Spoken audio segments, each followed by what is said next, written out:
Venga, pues vamos a hacer la misión de Canción del Dragón y la Libertad, epílogo del epílogo.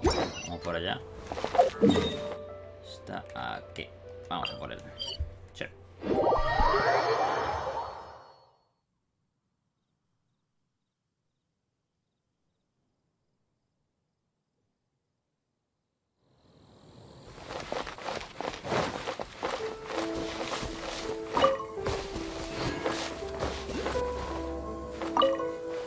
The wind amongst the branches is good.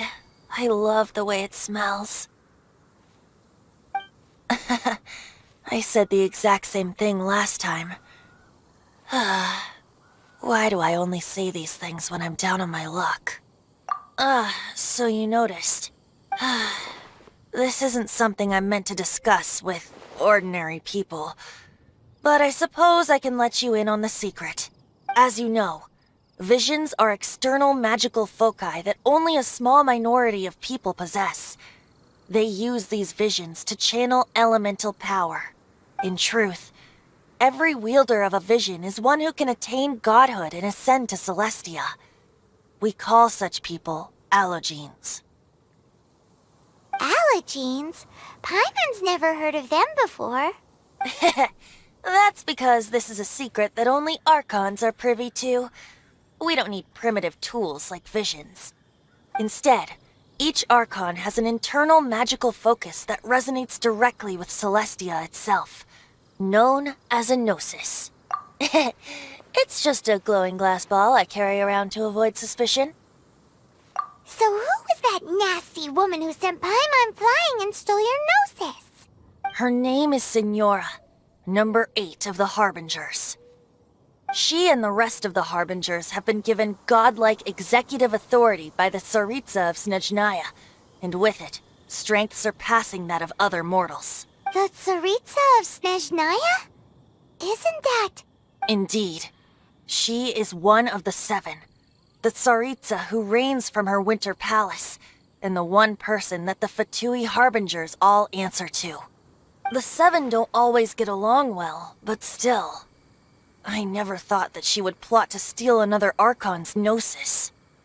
How should I put this?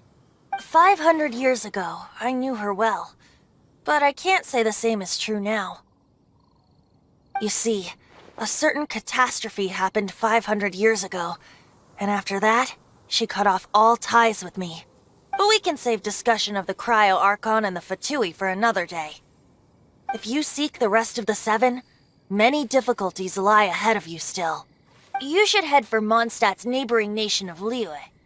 The Geo-Archon who reigns there, unlike me, and he only descends once every year to give his divine predictions, which set the direction for Liyue for the rest of that year.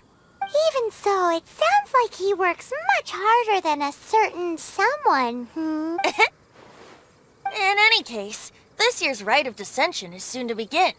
If you miss it, you'll just have to wait another year. What? Oh, why didn't you tell us before? Well, then bye! We're going! One moment, Windborn Outlander. Yep.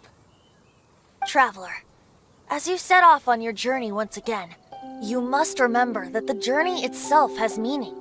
The birds of Teyvat, the songs in the cities, the Tsaritsa, her Fatui and the monsters, they are all part of your journey. The destination is not everything. So before you reach the end, keep your eyes open. Use the chance to take in the world around you. Great. So that's that for the Animo Archon's admonishments. Back to Venti time. If you want to chat, now's the time.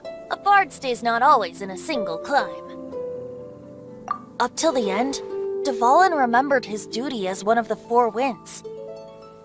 As such, I don't intend to forcibly strip him of that duty and force my ideals of freedom onto him. I just hope that Dvalin will be able to choose for himself and understand what freedom is. Before I became an Archon, I too was taught the meaning of freedom in this way by a friend. If you want to chat, now's the time. A bard stays not always in a single climb. That Fatui lady didn't hang around, did she? She just grabbed your gnosis and left? She wanted to avoid any eyewitnesses from the Knights of Favonius. The slightest slip-up here would have destroyed the Fatui's diplomatic relations with the Knights. So they're just gonna keep acting like Mondstadt's allies as if nothing happened? If only the 7 nations had banded together against the Abyss Order in the first place. The Fatui possess the strongest military among the 7 nations, yet they've used it to steal the Holy Lyre, covet the power of gods, and use Dvalin as a bargaining chip against the Knights. Speaking of the lyre, didn't Diluc say something like this before? He said that the Fatui could only run amok across the 7 nations and threaten the Knights because of the Harbingers. Yes.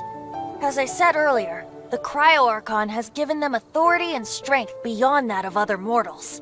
The Tsaritsa... I haven't seen her in 500 years. What is she thinking? Whatever the answer is, I have a feeling it's only going to make your search for the 7 all the more difficult. If you want to chat, now's the time. A bard stick. Well then,